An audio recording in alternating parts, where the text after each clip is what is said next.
un genre de toxon. Faisait 300 livres, puis mesurait 7 pieds. C'est pour ça que les mineurs l'avaient surnommé Gros Jambon. Gros jambon, gros jambon, gros jambon. C'était un gars bien tranquille qui parlait pas beaucoup. Puis tout seul dans son coin, il prenait tout un coup. On le voyait chaque matin descendre dans la mine avec ses 2 sandwichs puis sa canne de vine. Gros jambon. Gros jambon, gros jambon, gros jambon. Y a personne qui savait de quel coin il venait, mais nous autres on se doutait bien que c'était un Québécois.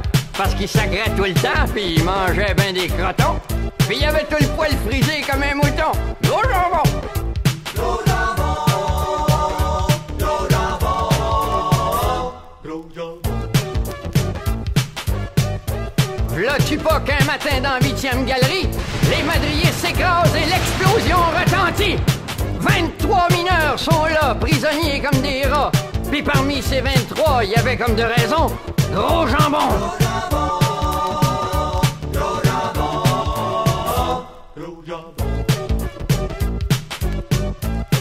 Au milieu de la poussière, de la fumée puis de la stime, on a vu un géant s'emparer d'un gros bim, l'a levé d'une seule main puis l'a accoté sur le plafond, afin de laisser sortir les 23 moribonds. Gros Jambon!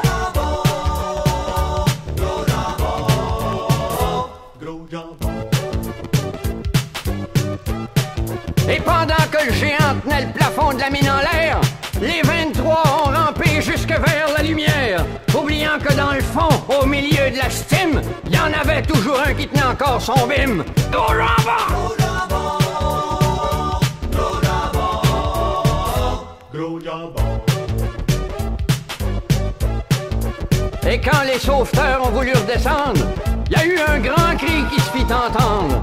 Tout le monde a compris qu'au milieu de la stime, le gars au fond de la mine avait lâché son bim. Gros jambon!